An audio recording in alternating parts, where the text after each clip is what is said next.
E aí, pessoal, vamos dar sequência ao nosso estudo do sistema respiratório. Hoje a gente vai conversar em dois tempos. O primeiro tempo a gente vai falar sobre o exame físico das vias aéreas inferiores normal.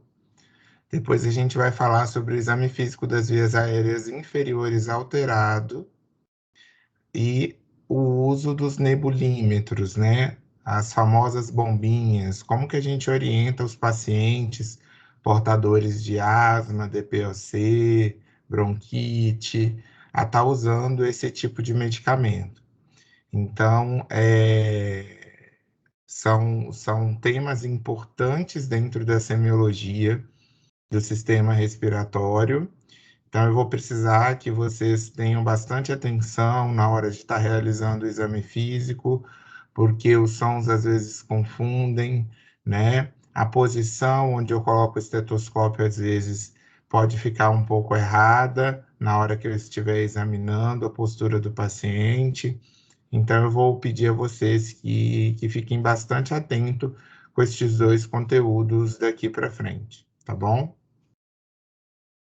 Bom, como nossos objetivos de aprendizagem, né, a gente sempre orienta vocês e norteia antes da gente tá falando na nossa aula discursiva, na nossa aula, né, expositiva, para que vocês se orientem dentro da literatura quando vocês forem ler.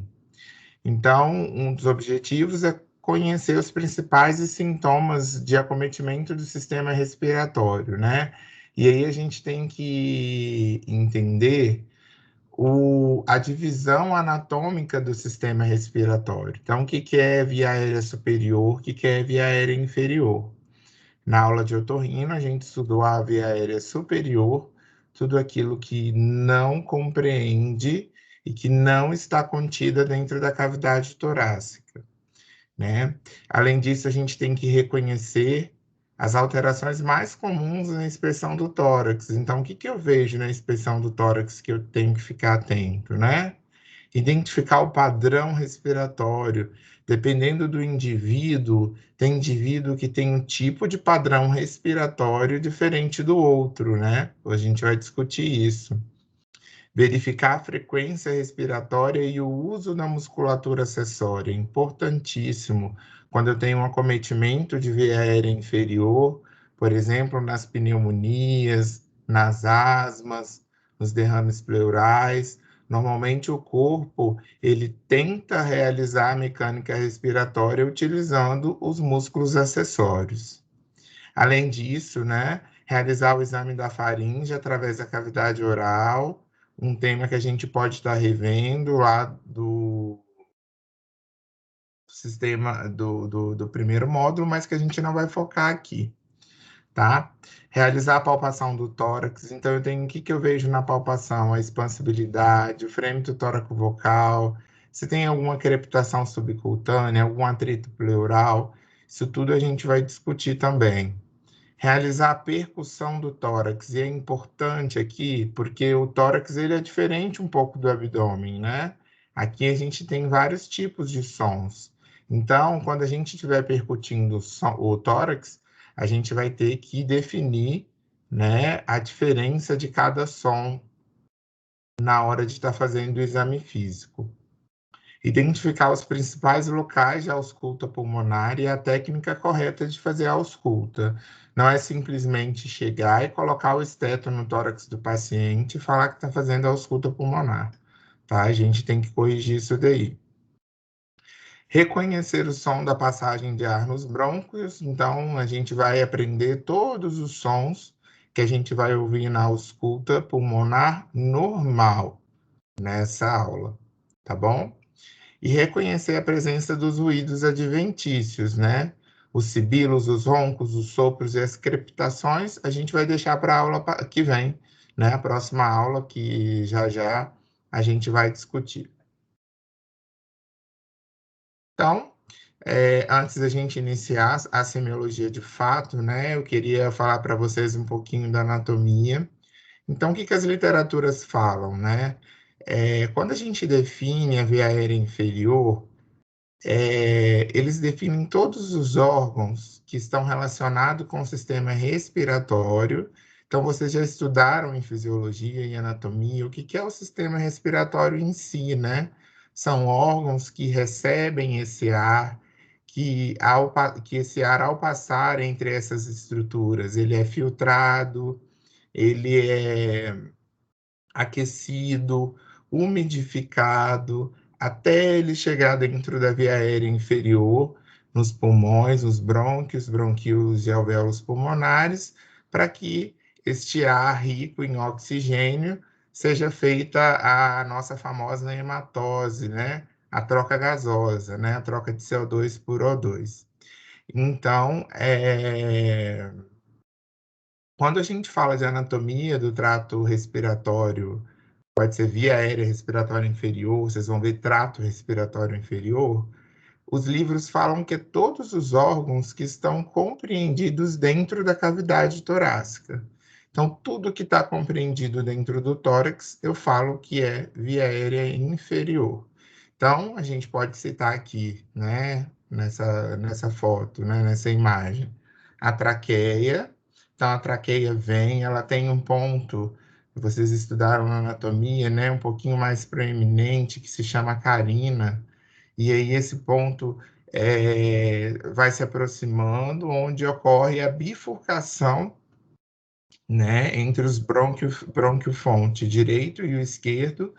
Lembrando que o brônquio-fonte direito ele é mais horizontalizado, o diâmetro dele é um pouquinho maior, e por isso que a gente tem, a maioria das vezes, quando o paciente broncoaspira, o corpo estranho ou a secreção ela vai direto para o pulmão direito, né? Então a gente tem que ficar bastante atento aí na nossa ausculta quando a gente tiver um paciente com presença de corpo estranho ou história clínica para corpo estranho. Depois desses brônquios, eles vão se dividir em bronquíolos, né? Em várias ramificações, esses bronquíolos ainda eles têm uma camada muscular em volta, né? E depois a gente chega lá nos alvéolos pulmonares, onde esses alvéolos pulmonares eles já não têm essa camada de músculo em volta, né? Para quê? Por que isso? Por conta da facilidade de estar realizando a troca gasosa. Então, a imagem melhor para vocês. Então, aqui tudo que a gente já estudou na aula anterior, a gente viu, né? A via aérea superior, então a gente tem as conchas nasais, a faringe, a epiglote, a laringe, né? E aí a gente vem aqui, né? A laringe, as cordas vocais, e aí a epiglote que faz no movimento respiratório, ela fecha para que o ar, no momento da inspiração, ele não vá para o esôfago, não vá para o sistema gastrointestinal, ele, ele tome um fluxo unidirecional. Ele vai direto para o meu trato respiratório inferior. Então, a partir daqui, acabei a laringe, comecei a traqueia, percebam que, né? A traqueia está dentro do meu tórax, então a gente tem os anéis cartilaginosos traqueais, né? Depois a gente tem os brônquios, brônquio-fonte de esquerdo, brônquio-fonte direito. Percebam o calibre do brônquio-fonte direito, ele é mais grosso, ele é mais horizontalizado. Depois a gente vai dividindo para os brônquios lobares, lobar superior, inferior, médio, depois os bronquíolos e depois os alvéolos pulmonares. Mas, para que a gente entenda também esses órgãos que compõem a, a via aérea inferior, a gente tem que ter noção também do que é a caixa torácica, o que é esse arcabouço ósseo que compreende esses órgãos tão importantes para a respiração, né? A gente vê na região mais anterior aqui o externo, articulando, né, o externo dividindo entre manúbrio, corpo e apêndice tifoide, articulando com os arcos costais, e lá atrás esses arcos costais vão se articular com as vértebras torácicas, né? Lembrando que a gente tem 12 arcos costais, a última é um arco costal flutuante, ou costela flutuante, né? Então, isso tudo forma como se fosse uma gaiola, percebam? Como se fosse mesmo uma caixa, onde a caixa tem a tampa superior, a tampa lateral e o fundo. Por isso que a gente chama de caixa torácica. E essa caixa, esse arcabouço ósseo, ele é fundamental para abrigar esses órgãos importantes aí na nossa anatomia, na nosso sistema respiratório. Mais uma vez falando de anatomia do tórax, a gente tem que observar tanto a região anterior, quanto a região lateral, quanto a região posterior. Existe no tórax o que a gente chama de triângulo ou trígono de segurança, né? Ele é um importante ponto de referência no tórax para que seja um local seguro para drenagem torácica. Então, por exemplo, chegou um paciente na emergência com um hemotórax maciço, né? Que eu tenho que fazer uma drenagem torácica de urgência, eu posso estar lançando mão, lá na hora eu não lembrei, não consegui palpar os espaços intercostais, o paciente estava desaturando, estava evoluindo para óbito, porque a pressão sanguínea começou a cair. Então, existe esse trígono de segurança, onde a gente pode fazer a drenagem torácica nessa região. Então, a gente tem a borda anterior do músculo grande dorsal, né? Aqui na parte posterior, e aqui em cima a gente tem a borda lateral do músculo peitoral maior. Então, próximo aí da axila, a gente tem esse trígono aí de segurança, compreendendo entre o terceiro, quarto, quinto espaço intercostal, quando a gente vai fazer o nosso exame físico mais detalhado, tá bom? Eu queria mostrar para vocês, para que vocês tenham noção na anatomia do sistema respiratório, do trato respiratório inferior, porque é importante, tá? Por conta de vocês entenderem o que acontece com os sons. Quando a gente ouve, né, ausculta um som traqueal, um som brônquico, ele é diferente de um som alveolar. Por conta de quê? Por conta da espessura e do diâmetro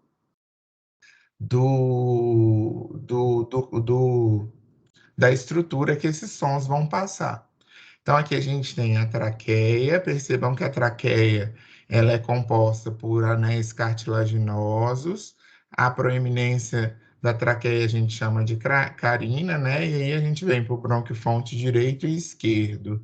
Então, aqui a gente tem cartilagem e músculo, tá?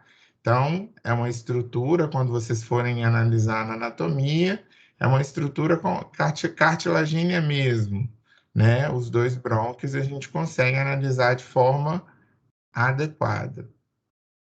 E aí a gente vem nos brônquios a questão segmentar. Percebam que nessa região distal eu começo a ter perda da cartilagem brônquica. Por quê? Porque eu estou mais aprofundando na minha árvore respiratória e aí eu chego no meu bronquíolo, né? Brônquio, bronquíolo. O bronquíolo, ele ainda tem um pouquinho de músculo, ele não tem mais cartilagem, mas ele tem um pouquinho de músculo. Depois o bronquíolo terminal, quando a gente já chega perto dos alvéolos, essa camada muscular ela já se desfaz, né? Ou ela já não existe mais. Então a gente tem o bronquíolo terminal, o bronquíolo respiratório da primeira ordem, o bronquíolo respiratório de segunda ordem. Isso daqui mais rodapé de livro, a gente não grava isso, tá? A gente não precisa saber a fundo isso. E depois a gente vai para o bronquíolo respiratório de terceira ordem, onde ele está perto dos meus alvéolos pulmonares. Os alvéolos pulmonares são como se fossem ductos, né? Como se fossem bolhas que são envoltas por um tecido epitelial e esse tecido epitelial ele vai, junto com a circulação sanguínea, realizar a famosa hematose. Então, a gente tem, quando a gente divide, né, quando a gente analisa, vocês já devem ter estudado isso em anatomia muito bem, né, a questão da passagem do ar, a gente tem o que a gente chama de zona condutora. O que é zona condutora? É a zona que vai conduzir o ar, apenas transferir o ar, né? Então, a gente tem a traqueia, os brônquios e os bronquíolos membranosos, né? Aqueles bronquíolos que já perderam aí a cartilagem, só tem membrana e músculo. Depois a gente vai para a zona de transição, que são os bronquíolos respiratórios, então, onde a camada muscular ela já fica um pouquinho mais fraca, já começa a realizar um pouquinho de hematose, os ductos alveolares e os alvéolos em si. Os alvéolos aí, principal região onde realmente a hematose irá ocorrer. Então, mais uma imagem para vocês verem de anatomia, para vocês lembrarem, tá? Lembrar que o pulmão direito, ele é dividido, né, em lobo superior, médio e inferior, aqui embaixo, tá? E o esquerdo, ele é dividido em superior e inferior, por conta de quem? Por conta das incisuras, né? Então, essa divisão permite com que a gente observe diferença, né? Por exemplo, eu falo, aquele paciente ele está com uma pneumonia lobar no lobo esquerdo médio. Isso está errado, né? Não existe lobo médio no meu pulmão esquerdo, né? Diferente do meu pulmão direito, que eu consigo estar definindo aonde está a localização patológica deste acometimento. Vocês estudaram em fisiologia a questão do shunt do espaço morto. Então, espaço morto é tudo aquilo onde eu não consigo realizar a troca gasosa. Então, por exemplo, quando eu tenho uma relação ventilação-perfusão, o que é isso? A famosa V sobre Q, né? Então, por exemplo, eu posso ter um local, vou dar um exemplo para vocês, no meu enfisema pulmonar.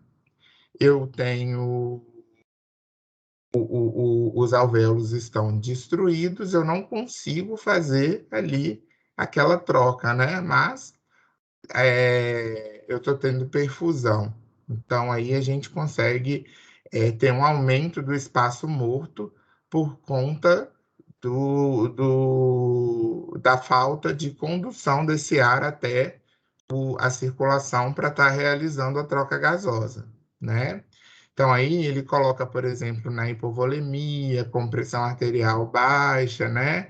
Aparecem áreas nos pulmões e a pressão capilar nunca é maior que a alveolar. Desse modo, temos uma área ventilada, mas ela não é muito bem perfundida. Então, quando ela não é perfundida, por exemplo, nos pacientes com tromboembolismo pulmonar, que eu impeço a perfusão, o sangue não passa, eu aumento o espaço morto dessa área, tá?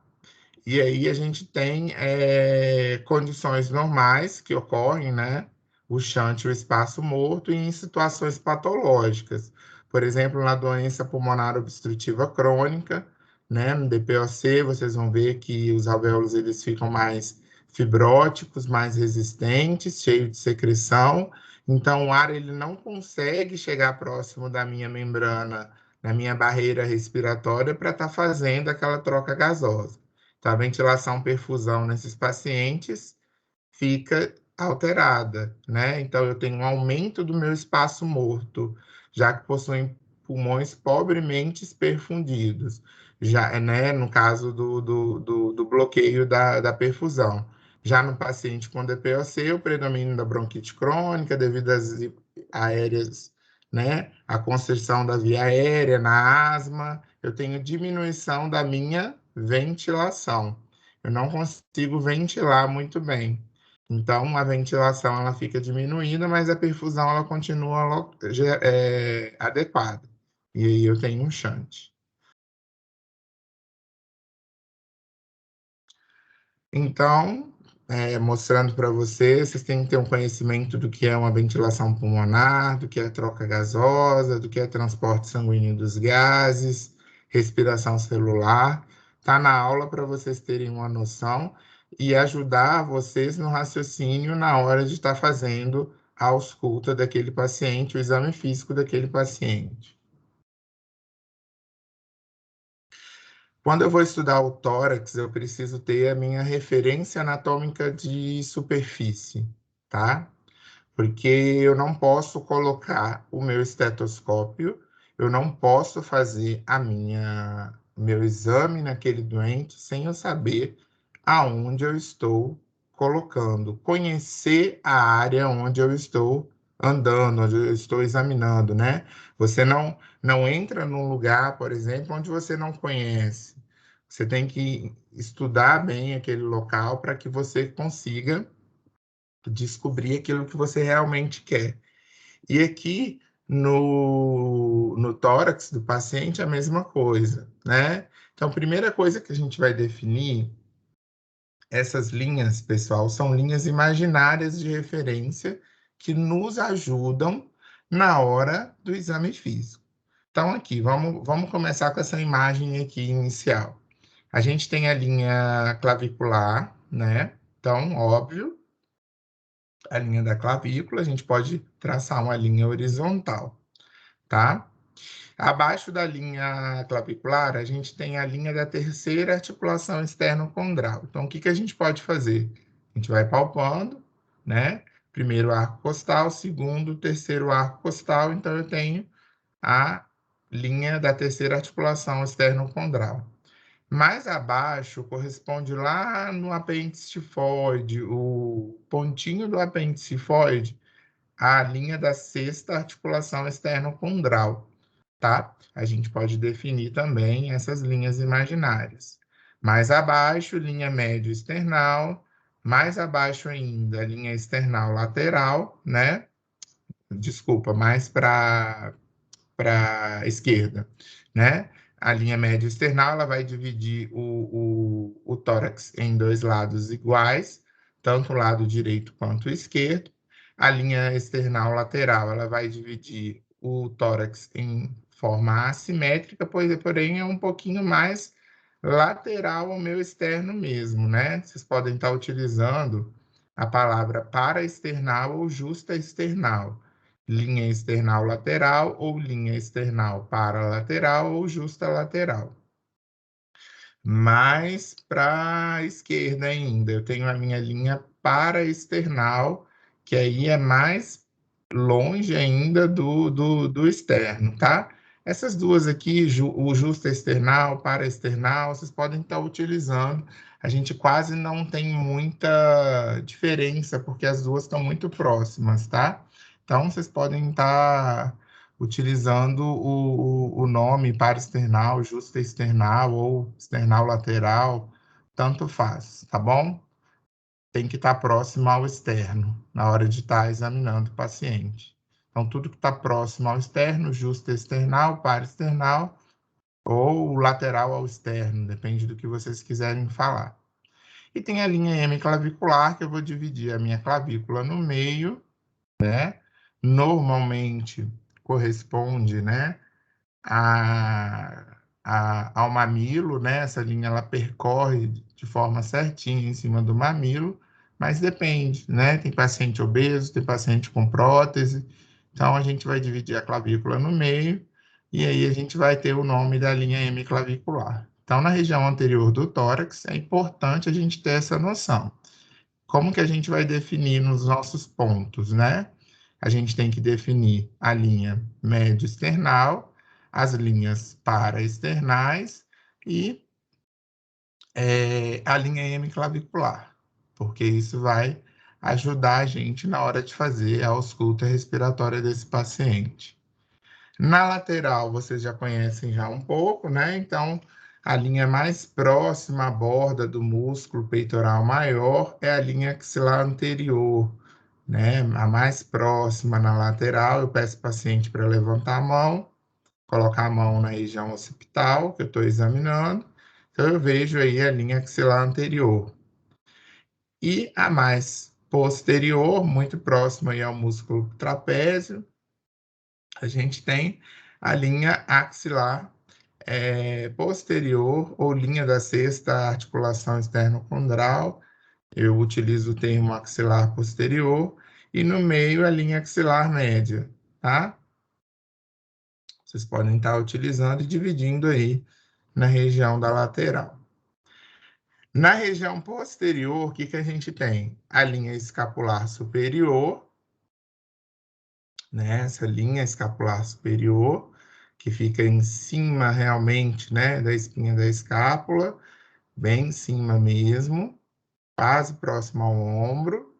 A gente tem a linha escapular inferior, onde termina a escápula, e a linha vertebral que compreende, né, justamente os processos espinhosos das minhas vértebras.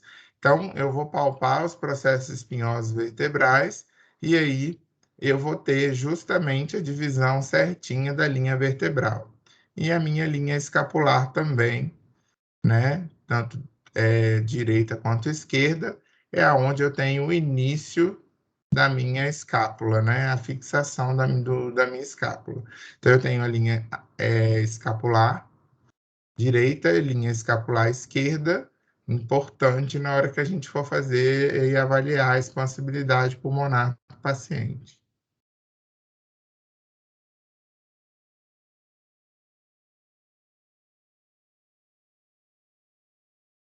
Então, aí a gente também tem a questão da região, em vez das linhas, né?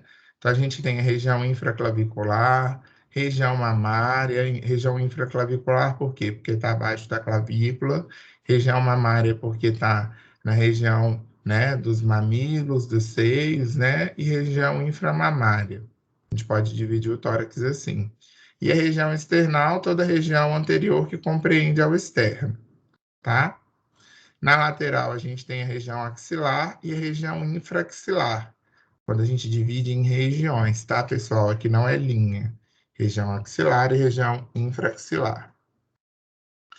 Na região posterior, a gente tem, né, a divisão do dorso do paciente, né, correspondente ao tórax, na região supraescapular, então tudo que fica acima da escápula, eu vou ter o nome de região supraescapular, a região interescápulo vertebral. Por que interescápulo vertebral?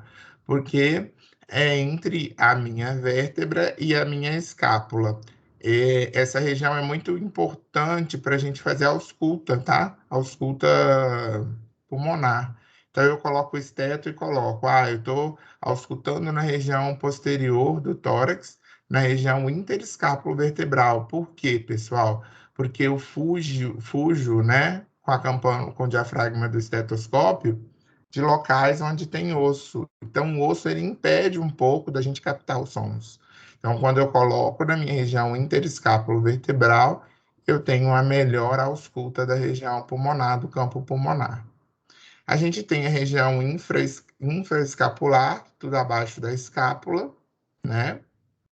Região supraespinhal, tudo acima da espinha da escápula. Região infraespinhal, que é tudo abaixo da espinha da escápula, tá? Mas ficar atento com a região interescápulo vertebral. Normalmente a gente fala essa referência anatômica para a ausculta respiratória. Então, essa imagem ela demonstra para vocês, é uma imagem do porto que mostra a projeção dos pulmões dentro da cavidade torácica, né? Olha que interessante, a gente vê o campo pulmonar dentro do tórax, né? Então, até onde que está o ápice pulmonar, onde que está a base pulmonar. Então, essa anatomia de superfície, ela é importante porque eu tenho que saber onde que eu vou pesquisar, né? O ápice ou a base do pulmão.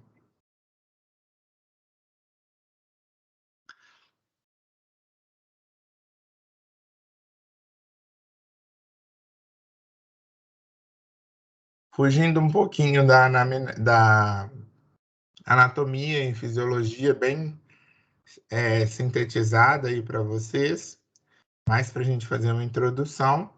Na anamnese, eu tenho que ficar atento com alguns pontos que é fundamental para que eu tenha um raciocínio clínico adequado daquela doença que aquele paciente está queixando, ou daquele sinal e sintoma que aquele paciente está queixando.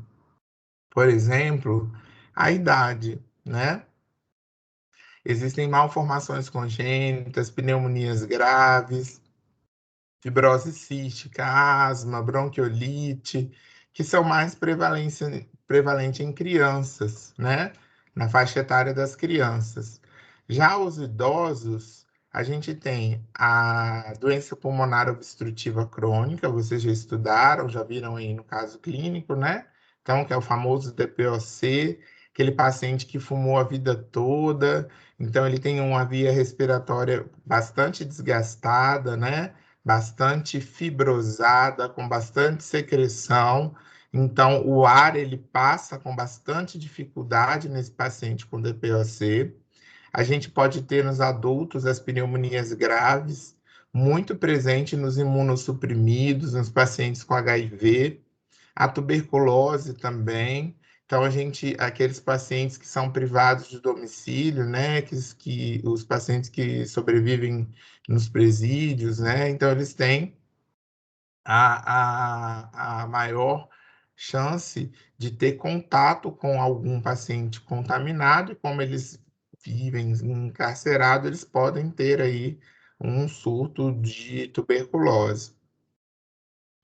O sexo é importante, as mulheres elas desenvolvem, têm maior chance de desenvolver doenças parenquimatosas difusas, como por exemplo o lúpus. O lúpus ele é uma doença reumatológica, mas ela pode causar uma pleurite lúptica, né?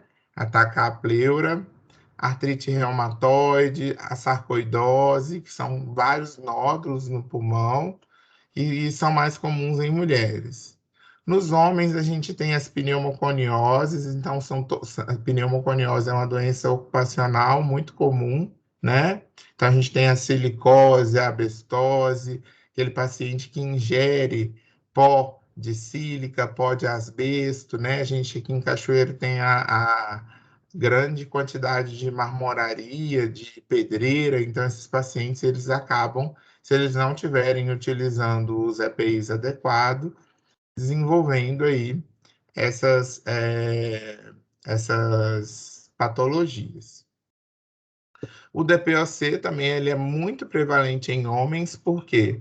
Por conta do aumento do tabagismo entre os homens. E aí eu nem falo da prevalência de tabagismo entre os homens na quantidade de tempo, eu falo no início, né?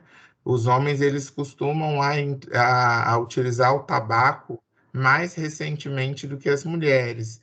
E aí a gente vai ver que a carga tabágica ela depende do tempo, né? Então, quanto maior o tempo que aquele paciente fuma, maior a probabilidade dele desenvolver um DPOC.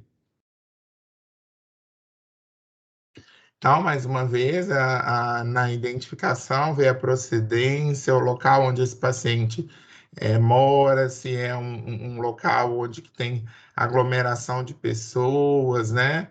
Onde tem má higiene, por exemplo, se o local onde ele está dormindo, se tem boa condição, se tem algum mofo que pode estar desenvolvendo, se tem algum fungo que pode estar desenvolvendo alguma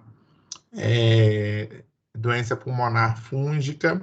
A profissão é importante, então, por exemplo, os pacientes que têm contato, né, com o campo, né, os agricultores, eles podem desenvolver paracoccidiomicose, que é como se fossem infecções fúngicas, e isso pode estar afetando o pulmão, né, e a ocupação, como eu já falei para vocês. Os hábitos de vida eu coloquei aqui para vocês por conta que a gente tem que chamar a atenção do tabagismo, tá? O tabagismo ele é importante, quando a gente questiona isso na nossa anamnese para o paciente, a gente tem que perguntar: quantos maços, né, de cigarro ele fuma por dia e há quanto tempo, né? Então, por exemplo, quando a gente faz essa pergunta, a gente consegue calcular a carga tabágica desses pacientes. Quando a gente fala de carga tabágica, a gente está verificando o quê? Quantos maços aquele paciente fuma numa determinada quantidade de tempo. E esse tempo aí a gente sempre vai quantificar em anos, porque senão ama cair na prova. Calcule a carga tabágica do paciente X. Então, por exemplo, o paciente DPOC, ele é tabagista, né? Ele consome, por exemplo, 10 cigarros por dia, que equivale a um maço, né? Tem aproximadamente aí 20 cigarros, né? Se eu não me engano. E aí, esse paciente fuma 10 maços por dia, então eu calculo meio maço, 10 cigarros por dia, eu calculo meio maço, por, vamos supor, 30 anos, né? Então eu calculo meio vezes 30, então a carga tabágica desse paciente é de 15 maços por dia durante 20 anos, durante 30 anos, né? Que ele fumou. Então, a gente tem que saber calcular a carga tabágica desses pacientes, principalmente os pacientes com DPOC, doença pulmonar obstrutiva crônica. Uma informação importante para vocês é que um cigarro de palha equivale a 5 cigarros normais. Então, por exemplo, independe do tipo de cigarro, se aquele paciente fumou um cigarro de palha, eu tenho que multiplicar a minha carga tabágica por 5, por conta, né, da questão das toxicidades, da nicotina, de tudo que existe ali naquele tabaco caseiro, né, naquele cigarro caseiro. Ficar atento também com fogão a lenha, né, paciente que trabalhou a vida inteira cozinhando em fogão a lenha, que faz a inalação daquela fumaça, e isso impregna no campo, nos pulmões, nos alvéolos pulmonares. Isso daí pode aumentar a probabilidade dessa paciente desenvolver DPOC. Então, quando a gente estuda a anamnese, né, depois que a gente investigou isso tudo, lá na queixa principal, vocês vão vocês vão lidar com alguns sinais e sintomas que são importantes, né? Os meninos, eu sempre falo com os meninos que eles sempre me perguntam lá no hospital: "Ah, professor, como que é o nome por exemplo, a criança está fazendo muito xixi, então poliúria, vocês vão estudar isso."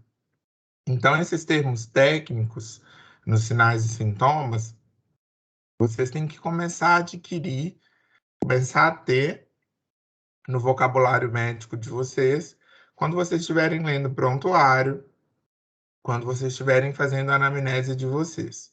Então, dentro dos sinais e sintomas importantes das vias aéreas inferiores, a gente tem a dor torácica, a tosse, a expectoração, a hemoptise, vômica, dispneia, rouquidão e cronagem. A dor torácica a gente estudou bastante, né, no módulo de cardiologia, porém com foco no precórdio, na dor de origem cardíaca, né, do miocárdio, mas agora a gente vai ver quais são as possibilidades dessa dor torácica estar relacionada com quem? Com o sistema respiratório inferior, das vias aéreas inferiores. Por isso eu destaquei aqui para você traqueias, brônquios, pulmões e pleuras.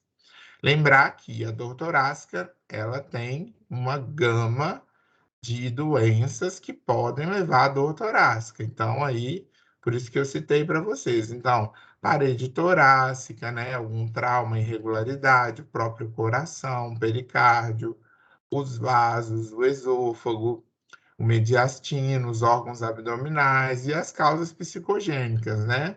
aquela dor torácica de origem psicológica. O paciente está com crise de ansiedade, está com síndrome do pânico. Então, a gente pode ter também esse tipo de dor torácica. Mas vamos focar na traqueia, nos brônquios e nos pulmões e pleuras.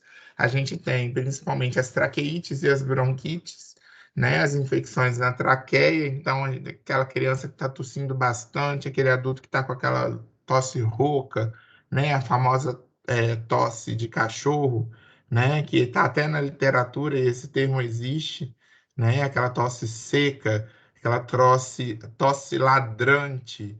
Anotem aí esse termo importante. A tosse ladrante, aquela tosse forte, aquela tosse rouca, né? É a tosse da laringotraqueite ou das traqueites, né? As neoplasias pulmonares também podem fazer dor torácica, porque podem fazer um efeito de massa, né? Podem comprimir raiz nervosa e aí o paciente sente dor. As pneumonias também, então pensa, um pulmão onde ele está cheio de secreção, ele está cheio de líquido e aquele paciente não consegue realizar a expansão pulmonar de forma correta. Então, esse paciente ele pode sentir dor torácica. Então, quando o paciente chega para mim queixando de tosse, febre, dor torácica, eu tenho que pensar em pneumonia sempre, tá? Uma febre arrastada, uma dor torácica, uma dificuldade para respirar, eu tenho que pensar em pneumonia. A embolia pulmonar, né, uma doença vascular, onde a gente tem um trombo, né? Na verdade, pode ser um êmbolo ou um trombo, depende, né? Normalmente é um êmbolo que vem dos membros inferiores, né? Da trombose venosa profunda. Esse êmbolo ele percorre todo o meu sistema circulatório e vai parar lá na artéria pulmonar. Quando ele para na artéria pulmonar, ele impede o fluxo de sangue de chegar aos pulmões, e aí esse pulmão ele não é perfundido, ele pode entrar em necrose e o paciente pode até ter um infarto pulmonar. Aqui embaixo, né? Também outra causa de dor torácica. O câncer de pulmão, né? Ou nas neoplasias, as pleurites, infecções pleurais, né? Então, quando eu tenho uma infecção nessa membrana que reveste o pulmão, a pleura, a gente tem o que a gente chama de pleurite, né? O pneumotórax, quando a gente fala de pneumotórax, é porque a gente tem um aumento de ar dentro dessa cavidade pleural, e aí o paciente ele fica com dificuldade para expandir o pulmão, né? Fica dispneico. Então, a gente tem que pensar que o pneumotórax pode dar dor torácica. E os traumatismos torácicos, né, gente? Então, os traumas pulmonares, né? Lesão por arma branca, isso tudo pode afetar a traqueia, brônquios e pleuras e fazer com que aquele paciente tenha dor torácica. Outro sintoma muito comum, e aí a gente vê muito na questão da sazonalidade, por quê? Porque começou o inverno, o outono, então no outono as plantas elas liberam os pólens, né?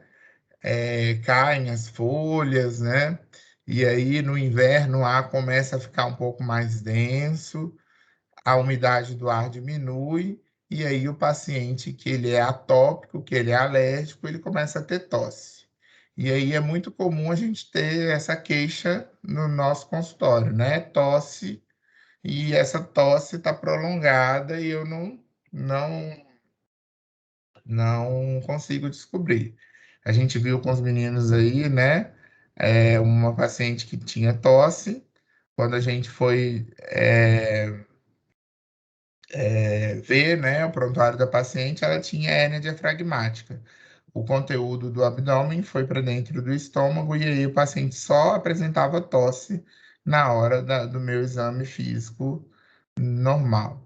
Então, ó, é um mecanismo de defesa das vias aéreas, das vias respiratórias, lembrar, né, que o epitélio que cobre essa via aérea respiratória é um epitélio ciliado, Então, esses cílios, eles ficam movimentando e fazendo a depuração do ar, jogando todas aquelas impurezas para fora. E quando eles são ativados por receptores, eles estimulam o reflexo da tosse, tá? Mas não me cabe aqui ficar explicando isso. O objetivo nosso é definir se a minha tosse ela é produtiva, se é aquela tosse úmida, né, sugestiva de alguma secreção, ou se é uma tosse mais seca, sugestiva de um processo alérgico que aquele paciente está tendo.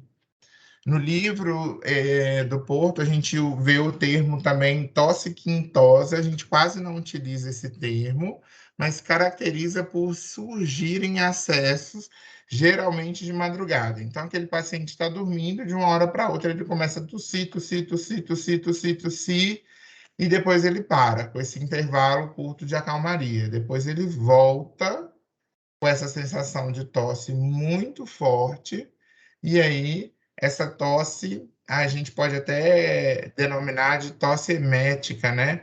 Tosse seguida de vômito, vômito igual a êmese, né?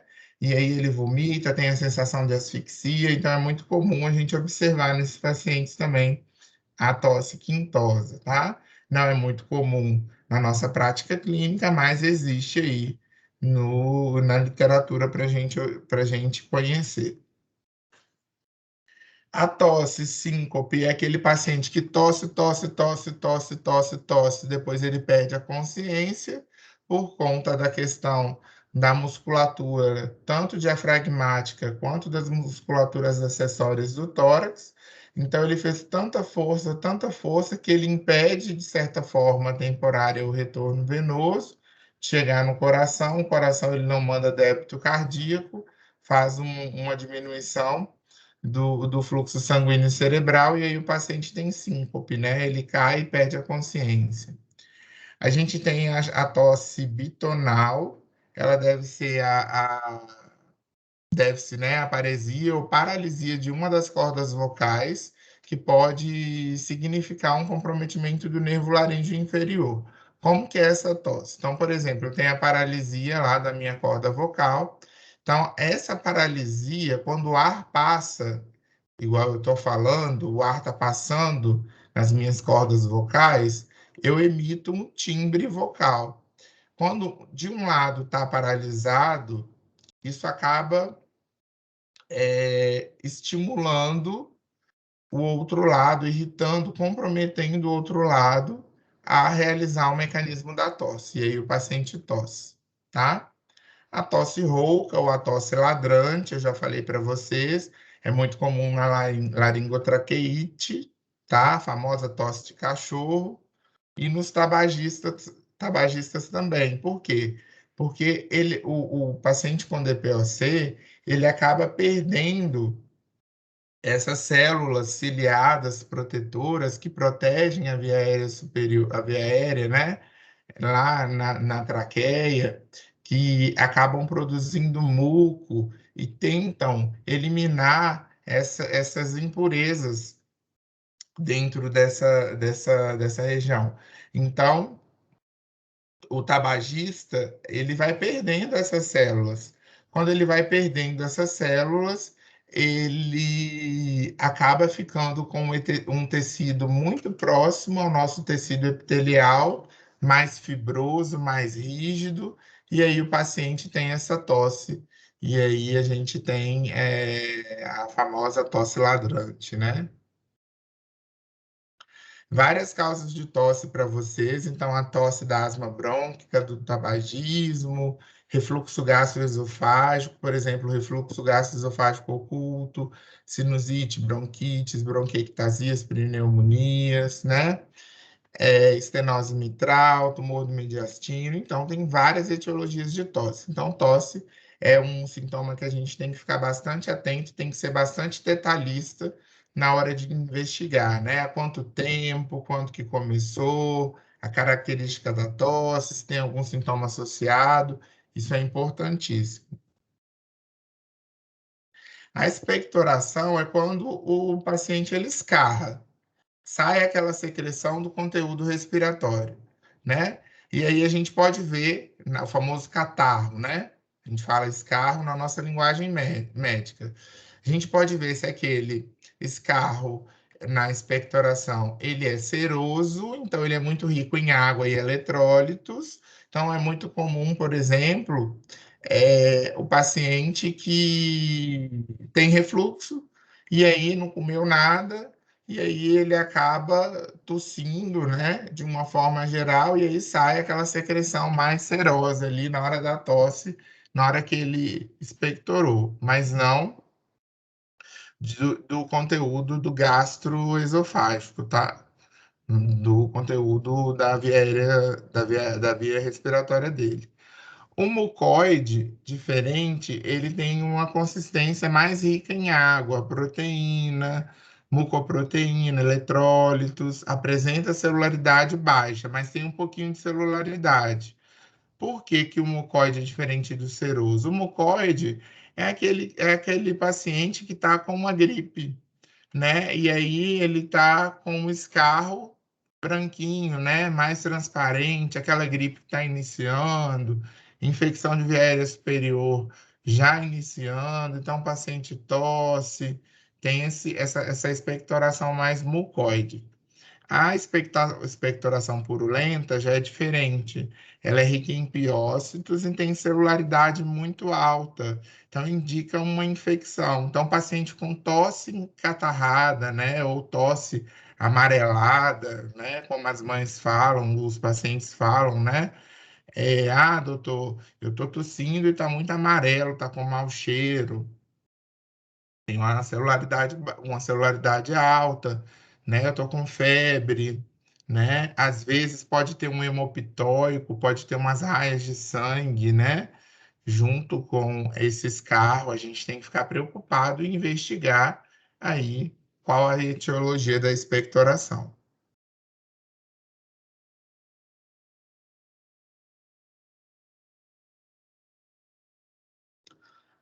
Já falando do hemopitóico, a hemoptise, então, é essa definição, é a eliminação de sangue pela boca passando através da glote, tá?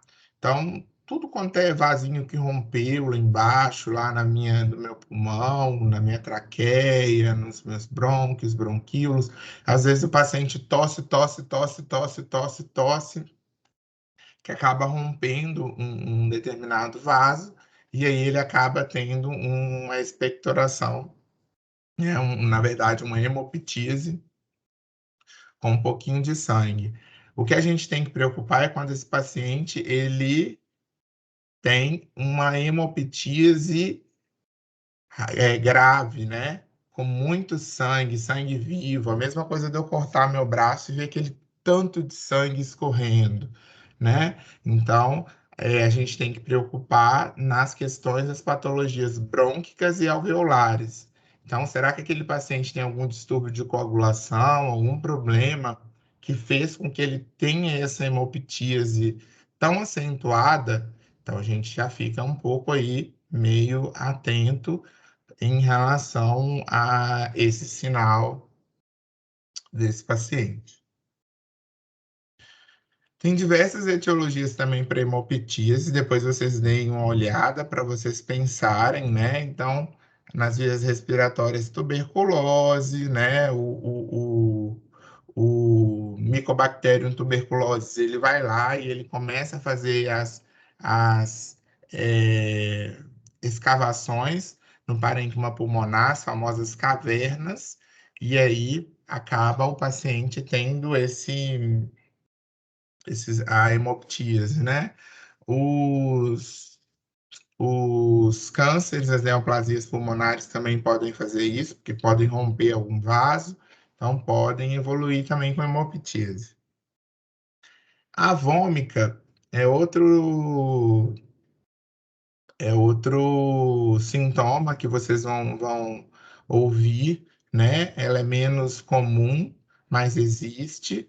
É quando o paciente ele elimina de forma brusca, né? Mais ou menos brusca, através da glote, uma quantidade abundante de pus ou líquido de outra natureza. Por exemplo, Um paciente que estava com derrame pleural muito grande, e aí ele fez uma infecção, um abscesso pulmonar, um empiema, uma infecção no mediastino, e ele pegou e ele conseguiu expelir aquela quantidade de pus aí, né?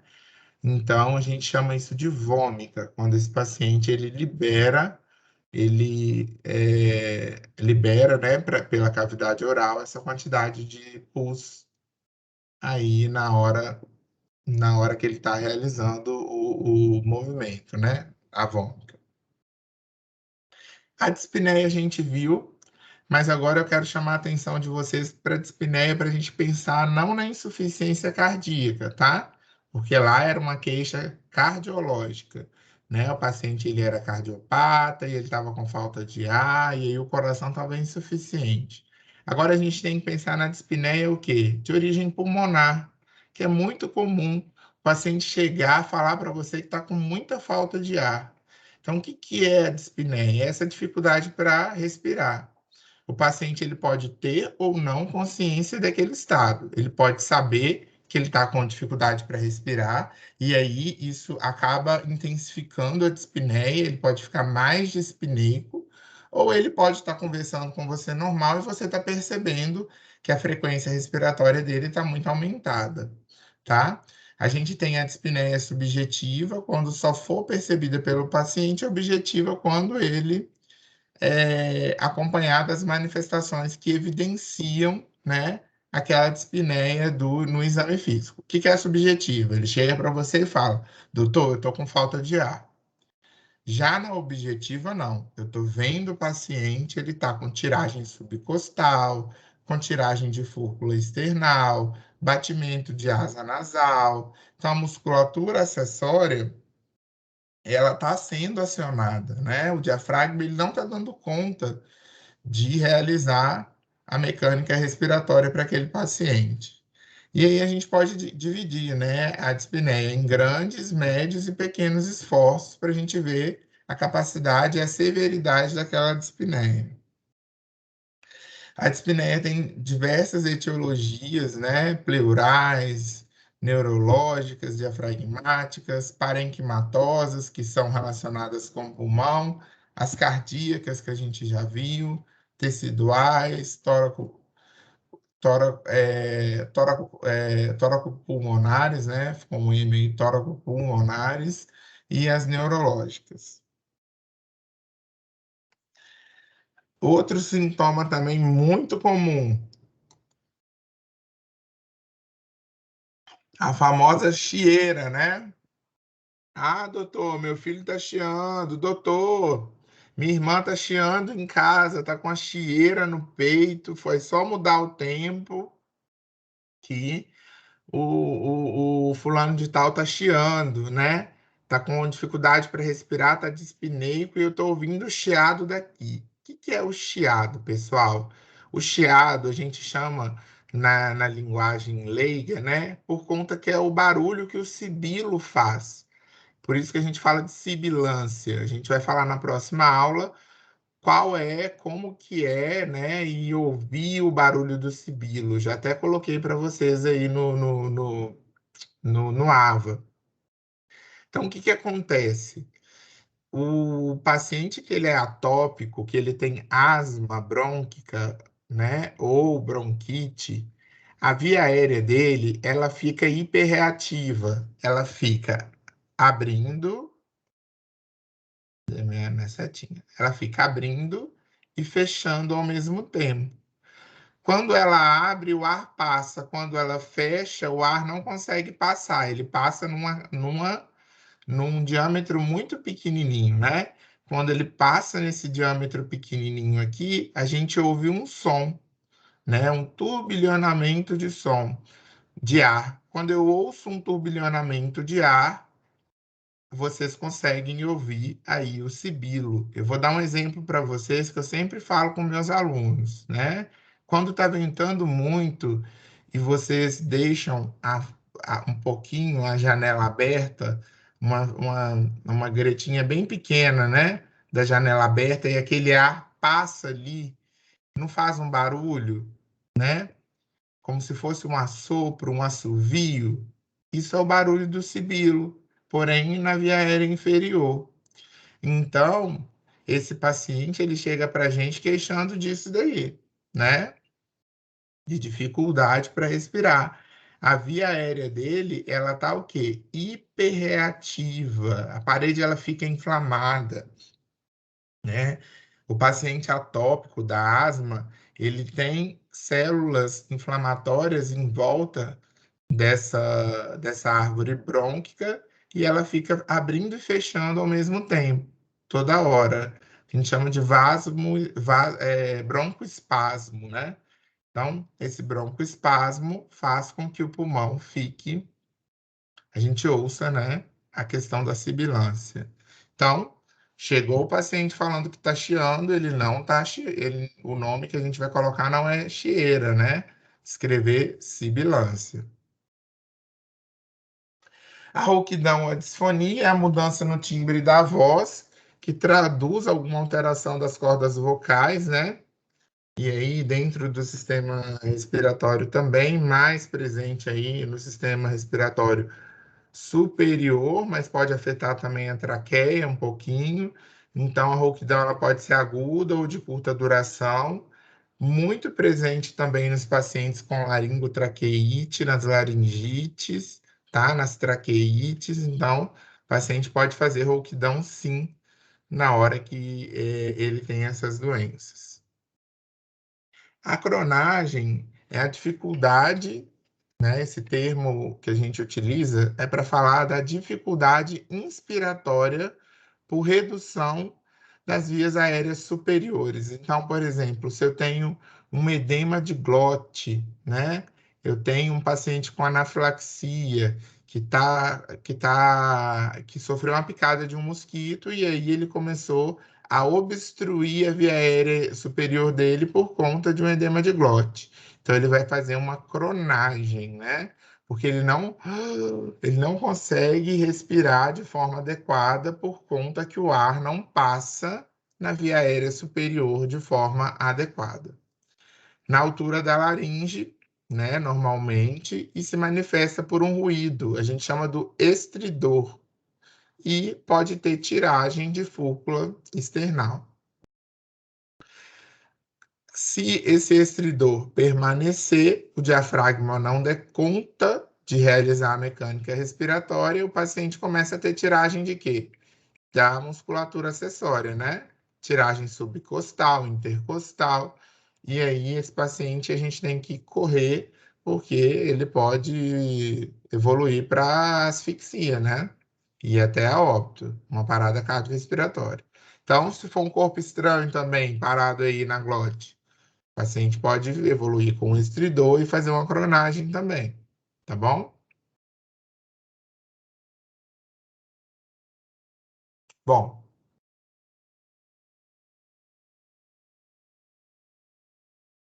então eu sistematizei para vocês bem certinho como que a gente vai avaliar a minha via aérea inferior, o que que eu tenho que fazer, tá? E aí, bem pontuado. Então, primeiro, né, vamos começar agora no exame físico. A gente já falou da anamnese, da queixa principal. Vamos falar no exame físico. Primeiro, a abordagem inicial ao paciente. A gente sempre frisa isso de vocês. Depois a gente vai passar para a inspeção. A inspeção ela tem que ser estática e ela tem que ser dinâmica. E aqui eu tenho que fazer inspeção estática e dinâmica, porque é aqui que eu consigo determinar o ritmo, o tipo respiratório, a forma do tórax, né? Então, isso tudo a gente consegue ver na inspeção. A palpação, eu tenho duas peculiaridades, diferente da palpação de outros sistemas, onde eu tenho que avaliar a expansibilidade pulmonar e o frêmito tóraco-vocal. Importantíssimo fazer isso, porque se eu tiver um pulmão que ele não for complacente, que ele não tiver uma expansibilidade adequada, eu tenho um comprometimento fibrótico, né, ali naquele pulmão, e eu tenho que tomar uma certa conduta diferente. E depois eu vou partir para a ausculta, lembrando que nessa aula a gente vai focar nos sons normais da ausculta respiratória. qual que é a abordagem inicial do paciente, né? A gente vê, é tão bom a gente ver o feedback dos pacientes, quando a gente percebe vocês aí na prática clínica e no hospital, né? Diferente de outros acadêmicos que já chegam, já fazem o exame. Então, quando vocês sistematizam isso, vocês nunca esquecem, né?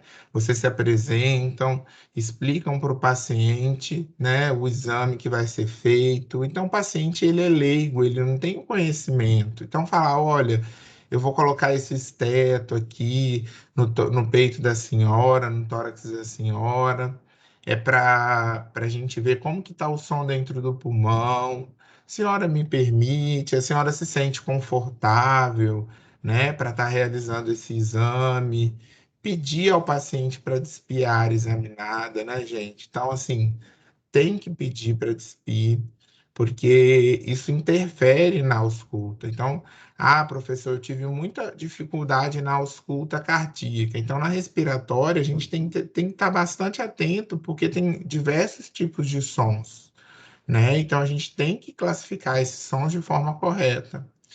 O ambiente silencioso é fundamental. Por quê? Porque eu tenho que ter uma audição bem tênue, né? Bem atenta para saber qual tipo de som que eu estou tendo. E não esquecer, obviamente, antes de colocar a mão no paciente, de higienizar as mãos, né? Eu sempre chamo atenção para isso.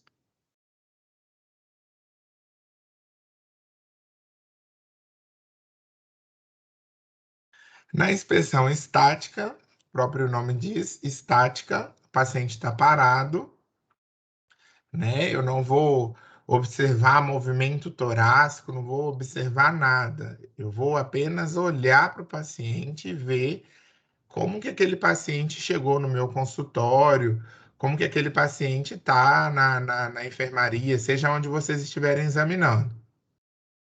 Então, primeira coisa, eu tenho que avaliar o estado de consciência do paciente e a postura. É importante? Sim. O paciente que tem colapso respiratório, ele pode chegar inconsciente ou obnubilado, né? Ou com alguma, ou sonolento. Isso já indica que esse paciente está caminhando para uma insuficiência respiratória aguda, se já não está, né? Caminhando para uma hipoxemia grave. Outra coisa que eu tenho que fazer é avaliar o estado da pele, das estruturas superficiais da parede torácica, né? Então, ver se tem alguma cianose, se tem alguma palidez, como que está a pele do tórax daquele paciente. Observar o tórax do paciente, ele sentado e em decúbito dorsal, tá, gente? Nas duas posições, não esquecer. Avaliar o formato do tórax é importante, e aqui a gente vai ver todos os tipos de tórax, tá? Alguma anomalia estrutural no tórax, não o paciente, por exemplo, tem um tumor, uma massa muito grande visível no tórax, ou um paciente sofreu um trauma e ele não tem parte da parede torácica, ver a simetria do tórax, se um tórax é simétrico ao outro, e o baqueteamento digital. O que significa o baqueteamento digital, né? O que acontece? Os pacientes que eles sofrem mecanismos de hipóxia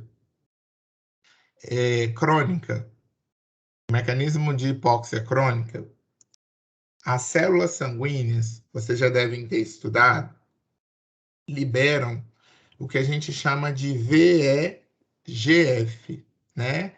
É um fator de crescimento endotelial, ele estimula um fator de crescimento endotelial para que esse paciente aumente a perfusão sanguínea em locais pobres de perfusão sanguínea. Aquele paciente DPOC que fuma bastante, que tem aquele pulmão comprometido, vocês acreditam que a oxigenação sanguínea dele vai ser eficaz para oxigenar a extremidade de forma correta? Não, né? Então, o que acontece? O aumento do VEGF, VEGF1 ou VEGF, né? Estimula o aumento do crescimento endotelial, isso tudo por conta da hipóxia na periferia que aquele paciente está fazendo. E aí, essa hipóxia começa a fazer o quê? Em volta do dedo, da minha extremidade, né? Da minha extremidade. Um edema, um certo edema, porque eu começo aqui uma nova vascularização, uma proliferação vasculativa, né? Por conta do aumento de crescimento endotelial, de fator de crescimento endotelial. E aí, isso daqui, comparado com o nosso dedo, diminui a angulatura, eu faço uma angulatura, aumenta a angulatura, desculpa, eu tenho uma angulatura maior que 190 graus, e o formato desse dedo como se fosse uma baqueta. Por isso que a gente chama de baqueteamento digital. Mas isso tudo por conta de um processo hipóxico crônico naquele paciente, o corpo ele tenta um mecanismo de recompensa, um mecanismo de estar impedindo com que essa extremidade não fique bem perfundida, bem oxigenada. E aí esses pacientes têm alteração na angulatura do leito ungueal, né? E aí a gente vê o baqueteamento digital. Na inspeção do tórax, a gente tem que ver o formato do tórax, a forma do tórax. Então, aqui a gente vê um tórax normal, tá? O B, a gente vê um tórax em tonel. O que é um tórax em tonel? É o tórax do DPOC, né? O tórax do enfisematoso, né? Então, a gente tem um aumento tanto do diâmetro antero-posterior quanto do látero-lateral. Por isso que fica nesse formato de tonel. A gente tem o tórax infundibuliforme, que é o tórax do pectus escarvatum, eu já falei para vocês em algumas aulas.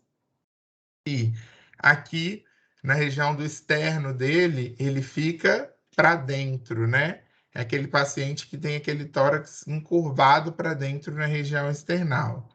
Ou a gente tem o tórax cariniforme, o pectus carinatum. Muito comum vocês utilizarem o termo tórax em peito de pombo, né? Porque faz uma angulatura aqui, uma angulação aqui, e aí a gente chama de tórax cariniforme ou pectus carinatum. Eu particularmente falo pectus escarvato e incarinato, tá bom? No E, a gente tem, né? A gente estudou coluna, a gente viu que a gente tem um tórax escoliótico, né? Presente na escoliose.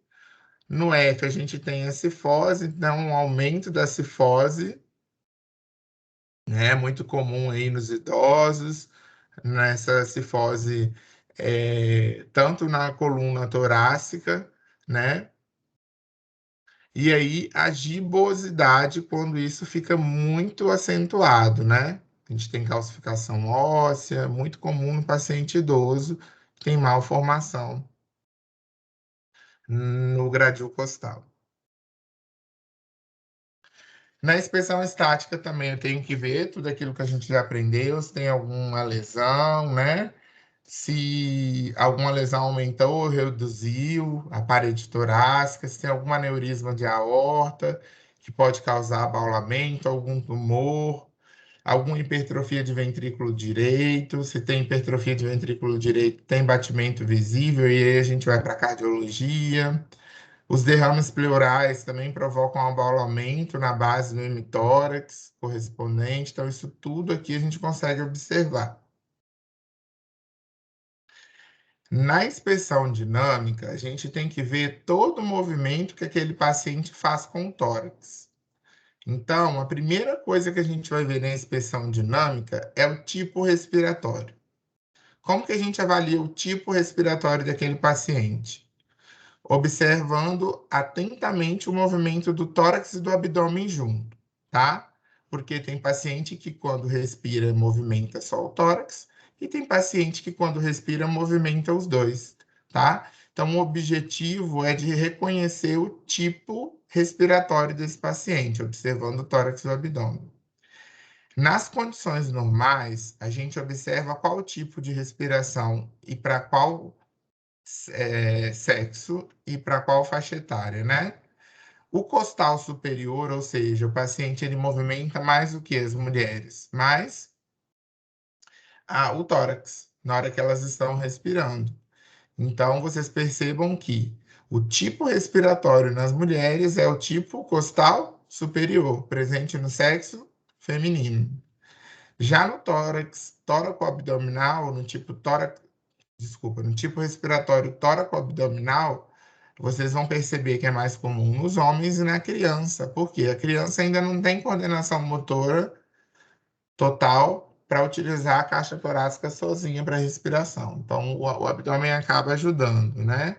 E nos homens, predomina aí a questão do abdômen na hora da respiração. Então, tipo respiratório da mulher é costal superior e o tipo respiratório dos homens e das crianças é o tóraco-abdominal. Quando eu estou na minha inspeção dinâmica também, eu tenho que avaliar o quê? O ritmo respiratório, né? Em um determinado tempo, como que aquele paciente ele respira, se ele respira de forma regular ou irregular, tá? E lembrando que o ritmo ele é diferente do tipo respiratório.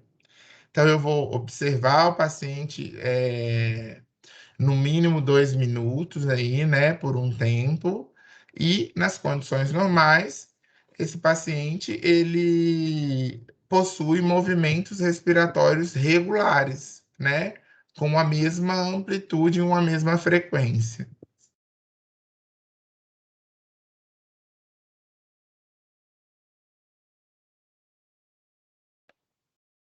Antes da gente passar para os tipos respiratórios, a gente tem que definir o que que é a respiração dispneica. Dispneica, tudo que tem dificuldade para respirar. Então, aquele paciente com dificuldade para respirar, independente da posição dele, ele está dispneico, tá? Ele está com falta de ar, ele está dispneico. A platipneia é a dificuldade para respirar em posição ereta, ou seja, em ortostase.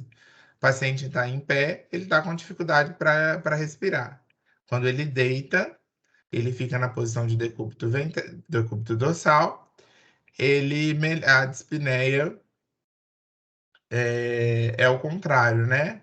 É o contrário da dispneia de decúbito, ela melhora. A dificuldade de respirar, ela melhora. A ortopneia é a dificuldade para respirar mesmo na posição deitada. Então, ele está em pé, ele está com dificuldade para respirar. Deitou, também está com dificuldade para respirar.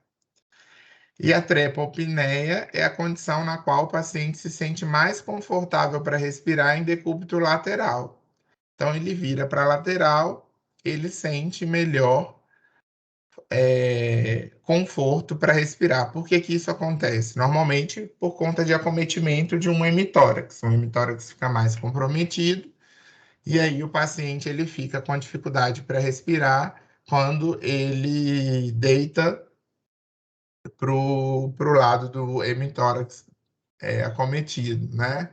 E aí ele tem maior expansibilidade do outro lado.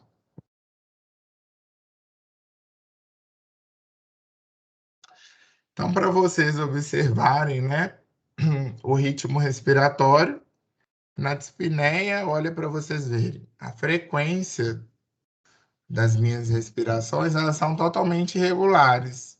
O paciente ele está todo com a respiração irregular, e, né, eu não tenho a mesma frequência, né, de amplitude das ondas quando eu quantifico isso. Então, ele tem uma respiração dispneica. Já na respiração de Cheyne-Stokes, o ritmo respiratório de Cheyne-Stokes ocorre quando o paciente ele tem uma depressão do centro respiratório, ou uma insuficiência cardíaca, ou uma percepção auditiva maior do que a visual. Ele não consegue enxergar direito, mas ele ouve muito bem. E aí, ele utiliza esse tipo de respiração de Cheyne-Stokes, tá? Muito comum na insuficiência cardíaca, eu iria colocar esse tipo respiratório para vocês lá, mas decidi trazer para cá para facilitar o entendimento de vocês. Então, como que é essa respiração? Ele respira com dificuldade, ó, dispneia, dispneia, dispneia, dispneia, dispneia, depois ele diminui a frequência, ó. Ele vai parando de respirar. Para de respirar, para de respirar, para de respirar, respira bem devagarzinho, respira devagar, depois ele pausa total. Ele faz um período de apneia. Depois ele volta respirando, respirando, aumentando, aumentando, aumentando, aumentando. E aí a respiração ela aumenta de amplitude, chega no seu ponto máximo, depois ela desce de novo. Ele cansa e aí ele vai diminuindo, diminuindo até chegar num novo período de apneia. Esse é o tipo da respiração Cheyne-Stokes, tá bom? Ritmo respiratório de Cheyne-Stokes. A respiração de Biot, ela ocorre quando eu tenho um grave comprometimento cerebral, né? Quando eu tenho, por exemplo, um acidente vascular encefálico extenso, né? E aí esse paciente ele faz um ritmo respiratório de apneia seguida de movimentos irregulares. Então, ó, a todo momento ele está parando de respirar. Esse paciente ele merece urgente uma via aérea definitiva, né? Uma intubação orotraqueal. Então, ó, ele faz dispneia, faz apneia. Opa. Faz dispneia, apneia, dispneia, apneia, dispneia, apneia. E aí fica assim. Então, é um paciente totalmente descompensado. A gente tem que correr rápido quando a gente viu esse tipo de respiração, esse tipo de ritmo respiratório. A respiração de Kussmaul, ela acontece muito quando a gente vê os pacientes que têm acidose metabólica, né, na diabetes mellitus, né? O que que acontece? Ele tem uma expiração ruidosa, uma amplitude crescente, né? Comparado com uma inspiração rápida e de pequena amplitude. Então, ele faz uma inspiração ruidosa, muito rápida, depois ele para e faz uma respiração de pequena amplitude. E na inspiração, ele faz uma apneia. Quando ele vai inspirar, ele faz uma pausa, uma apneia. Depois ele vai para expirações ruidosas progressivas e inspirações mais rápidas e curtas. E a apneia em expiração. Então, quando a gente vê o gráfico de Kussmaul, a gente observa isso daqui. O paciente ele respira, ele faz uma pausa, depois ele faz uma apneia. Ele respira, faz uma pausa e depois uma apneia. Então, são inspirações profundas seguidas de pausas. Então, ele inspirou, pausou, fez a apneia. E depois ele faz uma expiração curta, também seguida de pausas. Pausou, fez a apneia. Então, ele tem esse formato desse gráfico aqui, a respiração de Kussmaul. A respiração suspirosa é muito comum no paciente que tem ansiedade, né? A gente vê uma certa linearidade na amplitude de frequência, na amplitude do ritmo respiratório, mas chega num momento que ele aumenta, né? Que ele faz aquele suspiro, né? Aquele movimento respiratório interrompido pelo suspiro, aquela amplitude grande, elevada, e depois volta tudo de novo. Isso é comum na respiração suspirosa, principalmente nos pacientes ansiosos. Joia? Como que a gente vai avaliar a frequência respiratória? A frequência respiratória é diferente da frequência cardíaca. A gente não pode falar para o paciente que a gente está avaliando a frequência respiratória dele. A gente pode avaliar de duas formas. Ou a gente acompanha o movimento torácico do paciente e conta em 1 minuto. Por exemplo, aquele paciente ele tem um predomínio de um tipo de respiração costal ou tóraco-abdominal. Eu vou observar isso daí. Mas você não pode falar com o paciente. Você tem que conversar com ele, fingir que está palpando o pulso dele, né? Por quê? Porque se eu falar com ele assim, ô fulano, eu vou ver essa frequência respiratória, e ele vai mascarar o exame, ele vai começar a aumentar a frequência respiratória dele, e você vai ver que o exame vai estar alterado. Então, o que que a gente faz? A gente pega no pulso do paciente, fala que está examinando o pulso, mas não examina o pulso. Conta quantas vezes ele fez um movimento respiratório, tanto com o tórax quanto com o abdômen, né? No adulto é muito fácil da gente fazer isso. Na criança, como a criança mexe muito, a gente acaba auscultando e contando, né, as incursões respiratórias na ausculta respiratória. Então, a gente tem vários nomes, né? Quando eu tenho uma frequência respiratória acima, elevada para aquela faixa etária, a gente tem o que a gente chama de taquipneia. Abaixo, bradipneia. Quando eu não tenho respiração nenhuma, nenhum movimento respiratório, eu tenho apneia. E quando aquele movimento respiratório está normal, eu tenho uma eupneia, né? Uma frequência respiratória normal. E aí, para vocês verem, né, no Porto, né, esse aqui está desatualizado um pouquinho. Vocês vão ver que a frequência respiratória do recém-nascido é um pouquinho mais alta, pode chegar até 60, tá? Mas aí ele coloca 40 a 45, lactentes de 25 a 35, depende da faixa etária do lactente, do pré-escolar de 20 a 35, escolares 18 a 35 e nos adultos de 16 a 20, né? E aí esse RPM é incursões respiratórias por minuto, tá? Quantidade de vezes que aquele paciente faz aquelas incursão respiratória, aquele movimento com tórax por minuto. Depois eu vou para a palpação. Na palpação, eu tenho que fazer todo o meu esquema que eu faço sempre na hora de fazer a palpação do tórax, né? Então, eu tenho que ver a estrutura da parede torácica, alguma lesão superficial no tórax, a temperatura, o abaulamento, adenomegalia, integridade da parede do tórax, isso tudo eu vou avaliar na palpação. Mas o que eu chamo a atenção para vocês aqui, e que tem que fazer, e tem que examinar no exame físico respiratório, do pulmão, principalmente, né, das vias aéreas inferiores, vocês têm que aprender a fazer a expansibilidade pulmonar. Então, o que que a gente faz? A gente divide em duas formas para avaliar a expansibilidade pulmonar, tanto nos ápices pulmonares quanto nas bases pulmonares. Nos ápices pulmonares, ela é pesquisada como, né? Ambas as mãos vão estar espalmadas de modo que as bordas internas toquem a base do pescoço e os polegares apoiam-se na coluna vertebral. Lembra aquela linha que eu mostrei?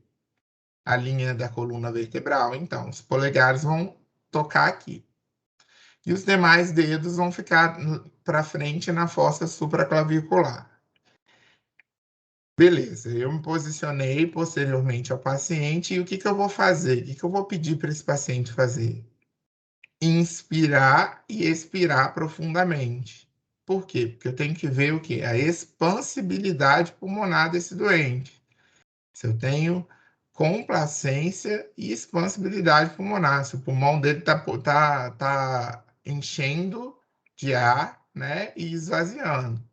Então, eu avalio o ápice pulmonar assim.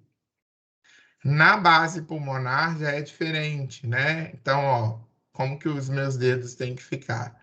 Então, aqui eu tenho a minha escápula, Então, eu apoio os polegares nas linhas paravertebrais. Então, de novo, né? A linha vertebral, vou colocar o polegar aqui, enquanto os outros dedos vão recobrir os últimos arcos costais. Então, eu venho aqui, palpo, né? Onde terminou o gradil costal do paciente, eu coloco o meu dedo aqui. E aí, eu vou pedir o paciente para inspirar e expirar. O que eu vou perceber, pessoal? Quando o paciente ele inspira e a minha caixa torácica ela aumenta o diâmetro, as minhas mãos vão movimentar. E depois, quando ele expira, elas voltam para o lugar, tanto aqui quanto no meu ápice pulmonar. Se isso ocorrer, ótimo, a expansibilidade pulmonar está correta, né? Eu consegui avaliar e vi que a expansibilidade pulmonar está sendo feita de forma adequada. Outra coisa na palpação que a gente vê é o frêmito tóraco-vocal. O que é isso? Vocês já ouviram falar algumas vezes sobre o frêmito tóraco-vocal? Ele normalmente ele está alterado em algumas patologias e a gente vai ver na próxima aula as patologias que o frêmito tóraco-vocal vão estar acometidos. O que isso significa? Corresponde às vibrações das cordas vocais transmitidas à parede torácica. Então, quando eu estou falando, né, eu gero uma vibração na minha parede torácica. Então, o que a gente tem que fazer? A gente normalmente, na palpação, coloca a mão espalmada sobre a superfície do tórax do paciente, compara um lado com a outra e vê a intensidade das vibrações, se elas estão homólogas ou não, tá? Normalmente, isso já virou, né, todo mundo, né, quando estuda isso, nos livros de semiologia, né, em vários livros, pede o paciente para pronunciar a palavra 33. 33 por quê? Porque gera várias vibrações e aí a gente consegue sentir essas vibrações na parede torácica do paciente. Então, eu coloco a minha mão na parte posterior do tórax e vou pedir o paciente para falar 33, 33 e avaliar a intensidade do frêmito tóraco-vocal. Lembrar que o frêmito tóraco-vocal ele é mais intenso no hemitórax direito, ele tem melhor transmissão no meio sólido e pior no meio aéreo, né? Então aí já dá para a gente pensar nas patologias. Então ele depende muito da permeabilidade das vias aéreas. Quando eu tenho um frêmito tóraco-vocal diminuído, eu tenho uma obstrução brônquica. Eu tenho uma barreira que impede o ar de chegar, e aí eu tenho diminuição do meu frêmito tóraco-vocal. Por exemplo, no DPOC, na bronquite, né? Quando eu tenho uma pneumonia lobar bacteriana, que ela que condensou, né, um derrame pleural, por exemplo, o meu frêmito tóraco-vocal pode estar aumentado. Percussão do tórax, a percussão é importante, né? Então a gente saiu da palpação, agora a gente vai para a percussão. A percussão do tórax ela é importante porque a gente tem que avaliar o que na percussão? Quais são os sons que aquele tórax daquele paciente tem, né? Então, no tórax é diferente do abdômen. No tórax a gente tem vários sons. Então, na face, a gente tem que percutir tanto a face anterior, quanto a face lateral, quanto a face posterior, tá bom? Na face anterior e lateral, o paciente pode estar sentado ou deitado, não tem problema. Mas, óbvio, na parte posterior, o paciente está sentado. Então, sempre avalie o paciente sentado, é melhor. No tórax, a gente vai encontrar o som maciço ou submaciço, onde a gente tem a projeção do coração e do fígado. Vocês já viram isso. O som timpânico na área de projeção de fundo do estômago e do espaço de Traube, né? A gente pode ter um pouquinho de timpanismo aí no tórax, depende. E o claro pulmonar, que vocês têm que ficar bastante atentos, né?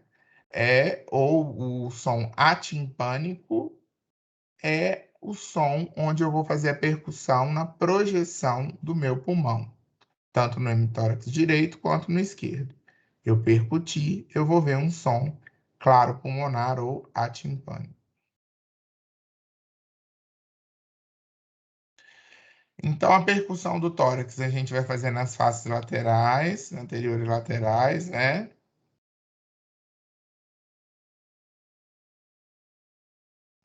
A imagem para vocês observarem. Então, onde é claro pulmonar, onde é maciez, onde é timpanismo, tá bom? Essa imagem é bastante interessante que a gente consegue aí visualizar de forma correta o local onde cada campo determina cada som.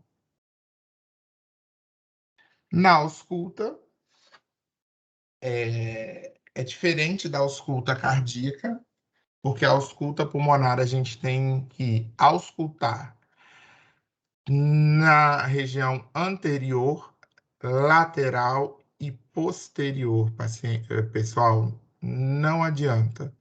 Se eu fizer uma ausculta pulmonar só da região anterior, zero, tá errado, tá bom?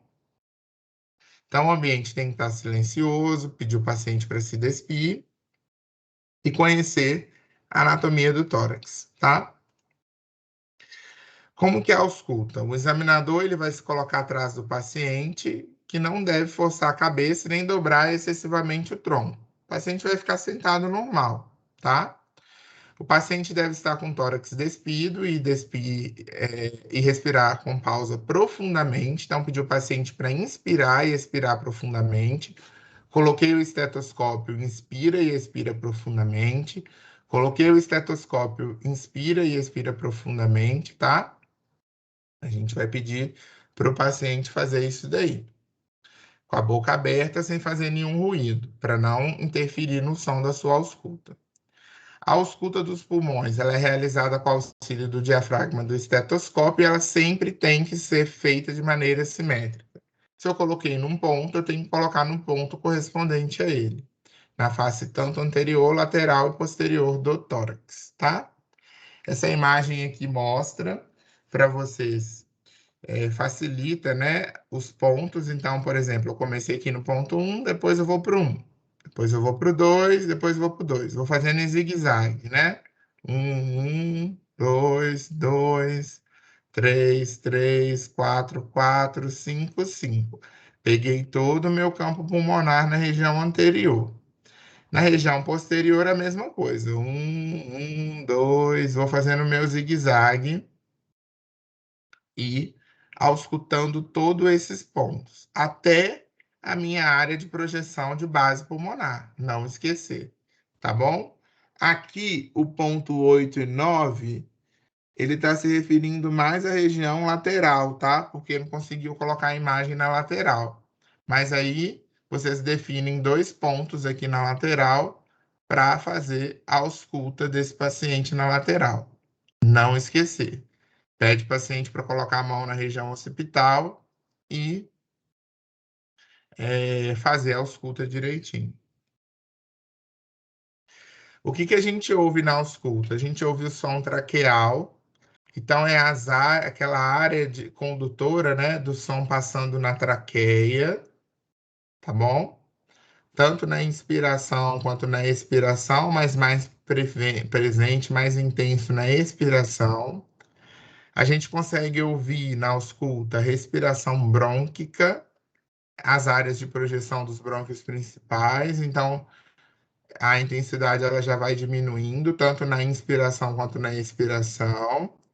A respiração brônquio, o som, né, brônquio vesicular, na região external superior e interescápulo vertebral da direita. Então a gente tem 2 cruzes para cada um, tanto na inspiração quanto na expiração. E o murmúrio vesicular, né, que aí a gente já está lá nos pulmões mesmo, nos alvéolos, a gente já tem 3 cruzes na inspiração. Quando ele inspira, o ar chega dentro do alvéolo, eu consigo auscultar de forma melhor, e na expiração, já um pouquinho menos tênue aí, na hora da ausculta do murmúrio vesicular. Então, o que é o murmúrio vesicular, pessoal? são os ruídos respiratórios ouvidos na maior parte do tórax, são produzidos pela turbulência do ar circulante ao chocar contra saliências e bifurcações brônquicas. Então, eu coloquei essa imagem para vocês verem, né? Quando a gente fala de árvore respiratória, é justamente porque assemelha isso mesmo um pulmão. Então, toda vez que o ar chega aqui, ele vai sofrer, ele vai passar por diversas bifurcações. Essas diversas bifurcações vão gerar o quê? Um som, né? E esse som a gente chama de murmúrio vesicular, tá bom? Então aqui tem um vídeo. Não sei se vocês vão conseguir escutar, mas eu vou projetar, mas esse vídeo já está no AVA.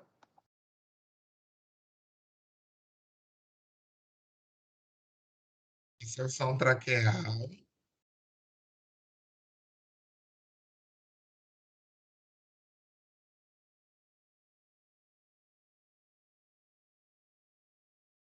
som brônquico,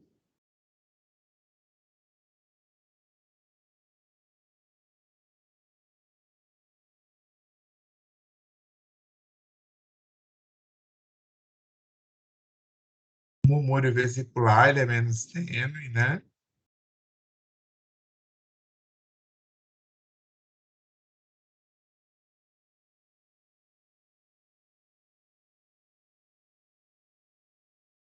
Som broncovesicular,